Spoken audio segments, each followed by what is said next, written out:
4, 3, 10. Hi, I'm Peter Brusso, back with Dick Bentley, Richard Bentley, my co-host, or we're both hosts here. I guess I call us co-hosts of Senior Scams Podcast.com. Welcome back to the show, Dick. How you doing today? I'm doing well, Peter. I'm doing very well. How about you? How you doing? Doing pretty good. Been over That's at the good. Veterans Clinic getting poked and prodded and getting all kinds of getting healthy again, Dick. Yeah. That's a good thing. Yes. So lots of cool stuff going on there. Got a great diet running. Which is always good for me, and will keep us around on a podcast show for the next 20 years. Well, that sounds So good. now I do have a confession to make. I didn't do any studying on my topic this week, so you're going to have to carry the show, Dick. Okay. And I'll alert the listeners. Your allergies are kicking in, so we're running on a little bit of a sniffle there, but no worries. They'll overlook that, I'm sure. And I'm also Yes. wearing my battle tested T-shirt for veterans, and you're a veteran, so. Yes. I'm sure when this gets popular, a lot of veterans might be listening to us, and we want to deputize those veterans to start spreading the word about Senior Scams podcast and whatever they hear from us to pass that around to other seniors so that we can protect ourselves. So, what have you've got two stories at least today, right, Dick? Well, I got a couple of things, Peter. What I've come to realize is the opportunity to have identity theft or fraud against your name is coming at us from all angles. And one area that I focused on this week was the spam emails that I get. In the past, when I get them, I would delete them and not even paying attention to them. But this week, what I did is I saved them. I didn't open them, and I think the first advice I would give anyone who gets an email, especially from spam, but even in your regular email box, if you don't know the person, don't open it up because you just don't know what's waiting on the other side that could either harm your computer or give you problems in other areas. So I received 20 emails this week that are potential scam, and I'm just going to read a couple of the subject lines and a brief issue what it's about. The first one I have is from the Alaska Appellate Court, and this is a pretrial notice, and they confirm that my complaint has been received together with enclosures, and what they're asking me to do is please use the link to check your complaint once again and confirm it. Now, if you open up that link, you're probably going to have either a virus in there or you may have other things, which, Peter, you're probably better to talk about than I am, that are embedded in your computer and start stealing personal information. Yeah, I don't know if you want to comment on that. Yeah, let me say what you normally get is something called a keystroke logger. And basically, it's a chunk of code that they install on your computer that every key that you press on your keyboard is logged and sent to them. Now, at first face value, that might not seem like much, but if you do any online banking, any site that you have to sign on to, they will have your username and password. And they can get in and empty your bank account, send stuff over, all kinds of stuff. So if you do, and I like to bank online like anybody else does. It's a convenient issue, but a keystroke logger is something you don't want to have on there, and you won't even know you have it until it's too late. All right, that's one of them. So go ahead, Dick. Okay, and let me just ask you a question, Peter. Does a standard antivirus that people have on their computer protect you against that? Not at all. As a matter of fact, I meant a keystroke logger can be reconfigured, and as soon as a virus gets in, and that would be considered a virus, it mutates. It means it changes itself, and it puts out thousands of copies all throughout your system, from in documents and attached to pictures, and it becomes a point where you can't get rid of it. You have to literally scrub your entire system by reinstalling the operating system, which would wipe it out. That's the only thing that will work. Right. But the other thing that happens, of course, is the prime target, like Yahoo. Last week we talked about getting hit, right? Right. I've got the train going by here, so everybody's going to enjoy my train. Essentially being penetrated like that, where you lose your passwords and username and passwords into accounts to your email account at face value, again, doesn't sound like that's much. However, what happens is then they send out emails from you to your friends saying stuff like, I just got the ugliest dog in the world. My wife thinks it's beautiful. It's really ugly. What do you think? Click this link. Boom. They've got that keylogger now.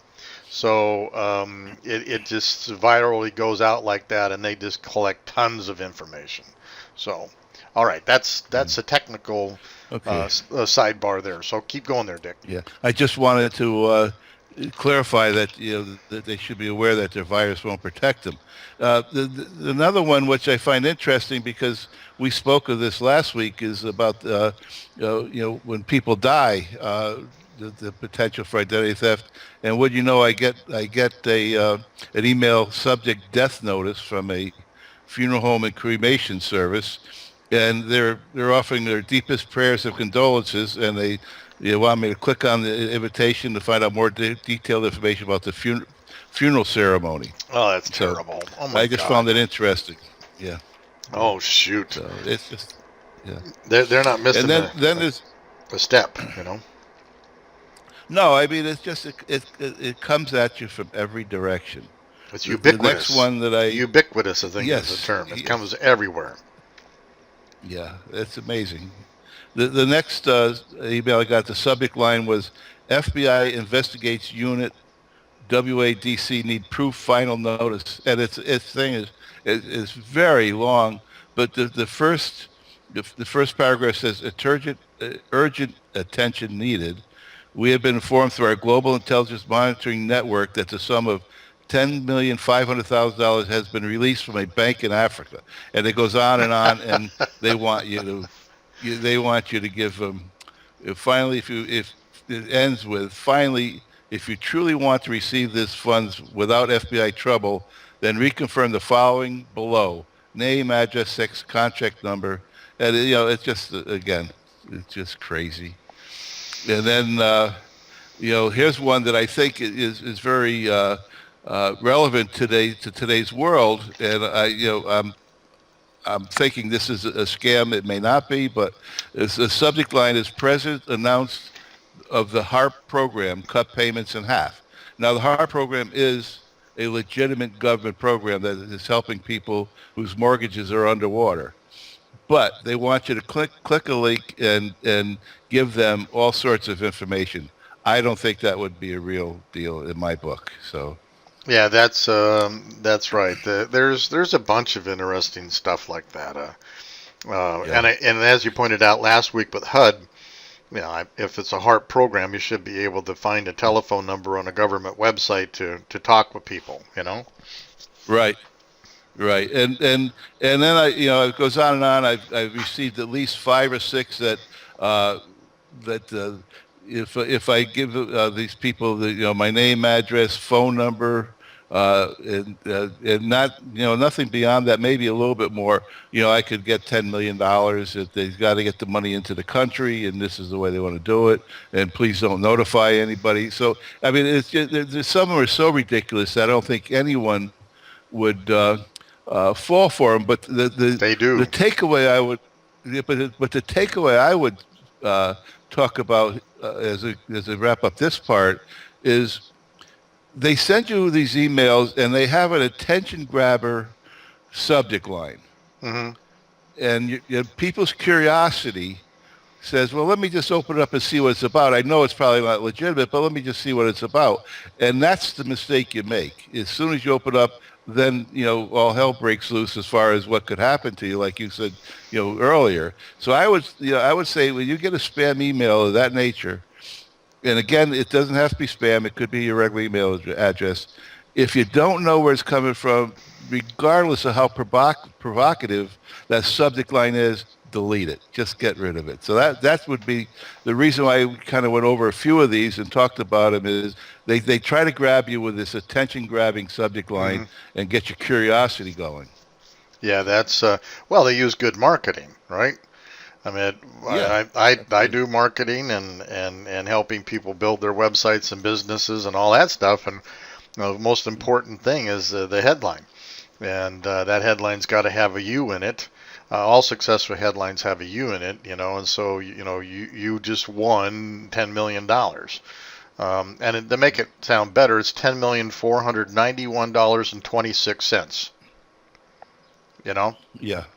Oh yeah, they always have some Change. 26 cents or Yeah, 26 change on cents. the Yeah, end of it. right. Yeah. And if Yeah.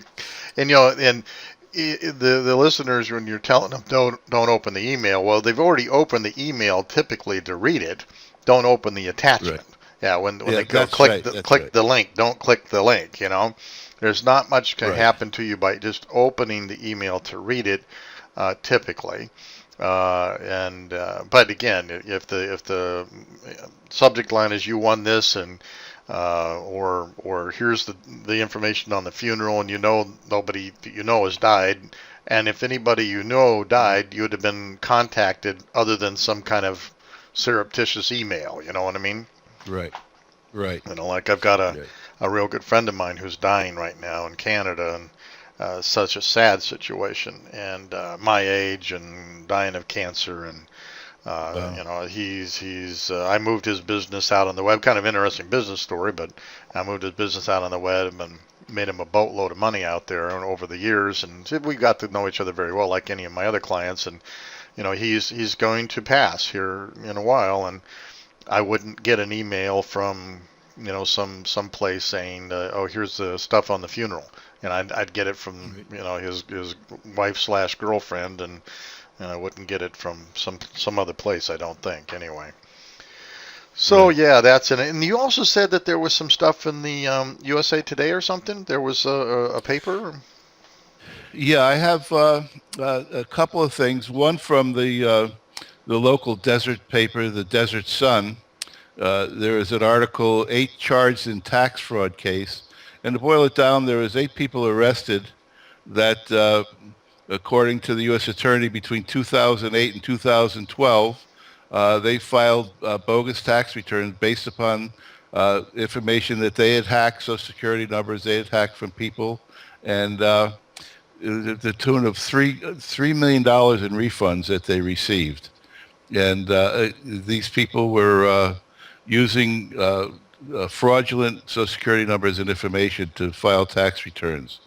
Now, you say, okay, well, what's the big deal? They got arrested and they've been stopped. Well, the big deal is that you don't know if they use your tax return, what they put on it, and what other information that is there, and how does that affect your credit rating as far as where you stand from a credit point of view, and you whether you realize it or not, once you get into the IRS into that type of a situation, it could take years to clear that out, and a lot of time and a lot of energy wasted. So again, you need to be very cautious with your information because there are people waiting to use it for bad things. Yeah, that's crazy too. Of course, that's the government issue.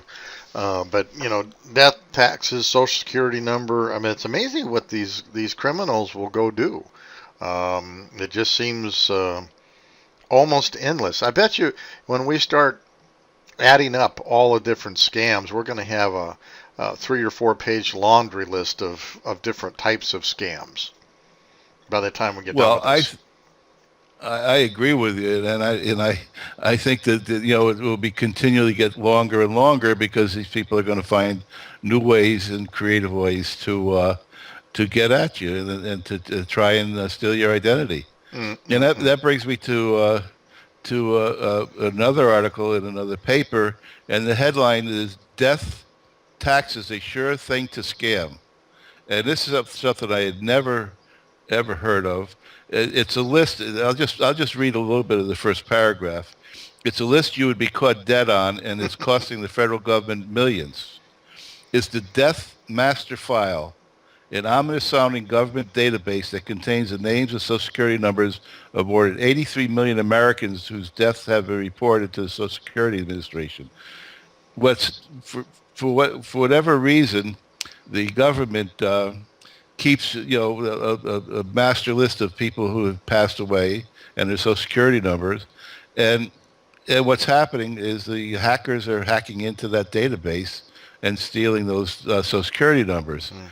And it, it's estimated that apparently the government is trying to shut that down or make it private and more secure. The government estimates it could save $786 million a year Wow. Wow. by controlling that. Now, I'm not sure how that affects, living seniors. If someone's lost a spouse and their Social Security number, I don't think it has an effect.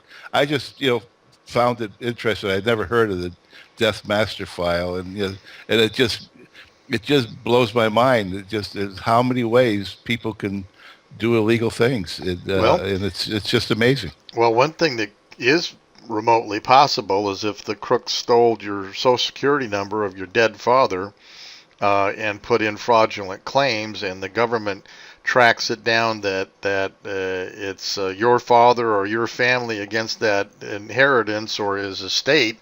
They might put liens against that estate for those fraudulent things, saying you did that, even though they don't have any true proof that you did that.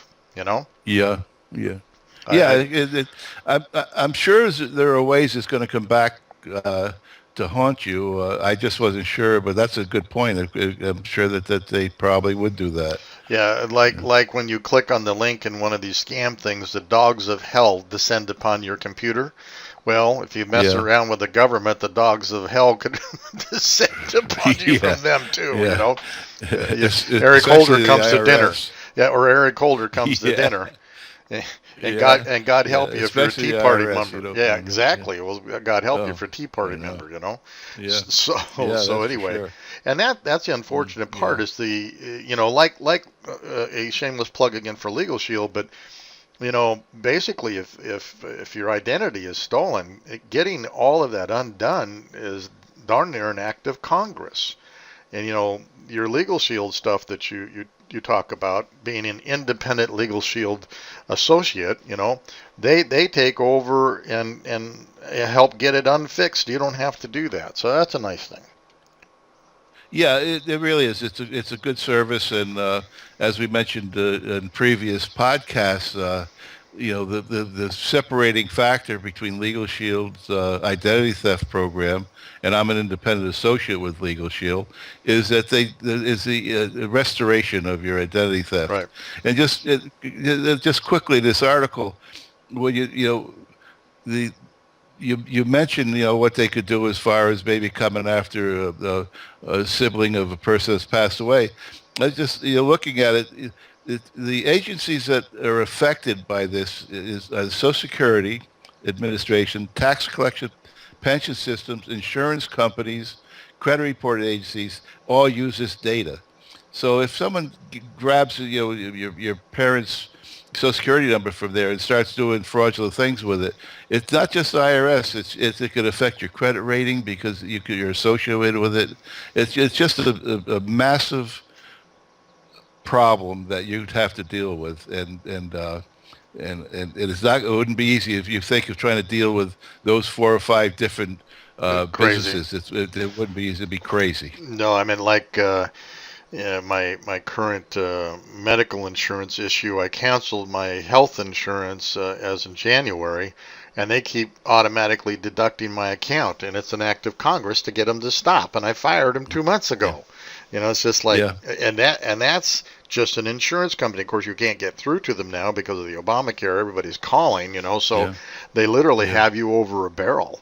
And if you were an elderly person, you might not even know what's going on with your bank account. So yeah. it's those aren't scams, but getting them to stop gets to be challenging, as we talked about. Yeah, absolutely. It's the time you will have to spend to get that fixed is not days or months, it's years. So So, before we our last segment comes up here, the tell me, this is our last segment coming up here, but talk to me. You were telling me about a radio station that you were listening to a program last week. yeah, it's on a local station out here in the Coachella Valley, and it's Elder Law, and it's a law firm that every Sunday morning has an hour radio show talking about issues of that are facing the senior citizens of the valley. Hmm. As far as what you're qualified as far as assisted living, or if you're ill and you have to go into Hmm. say a hospice situation at all, they give tips from that, and they specialize in that area. And I was listening to it last week, and the whole hour was on senior scams. And we had made our podcast, I believe it was last Saturday, or Hmm. no, Sunday morning Hmm. actually. Hmm. And I went to church, and I come out, turn the radio on, and he's talking about almost the exact same things we were talking about. I'll be It's just darned. amazing. Yeah, it's just amazing what's. I think the awareness of the severity and the depth of the problem is really being highlighted now. Yeah, well, if you think about it, scamming really young kids is fairly easy, and old people on both ends of the spectrum.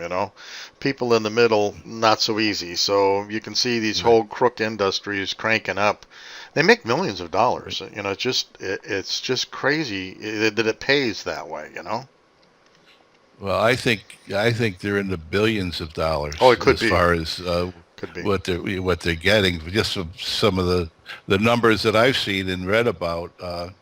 And again, as we start off by saying, it's just coming at us from every Every direction, angle, in every area, every angle. and it's amazing. It's Maybe just what we don't even see. You know, That's right. That's right. The old saying, you don't know what you don't know, and yeah. we don't Yeah. know a lot. What? Yeah. What So don't you know? Well, I don't know what I don't know. Well, that's yeah, that's right. whoops, big deal That's there. right.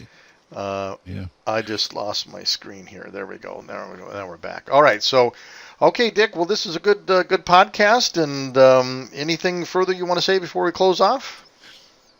No, I think in closing, I would like to just make sure that our seniors and not just seniors, this it's our podcasts are targeted towards seniors, but like you mentioned, the young and even the people in the middle, they could be victims of it. It's just use common sense and be aware of the potential damage that could be done if you don't use common sense, and don't let your curiosity get the best of you. Hmm. Don't click on the links, and you can protect yourself, and you can prevent your to a large degree having someone steal your identity. So that's pretty much it for me, Peter. All right, Dick. Well, thanks for coming on the show, and we'll do it again next week. Sounds good. All right. Thank you, Dick. Have a Yep. good day. Bye. Bye.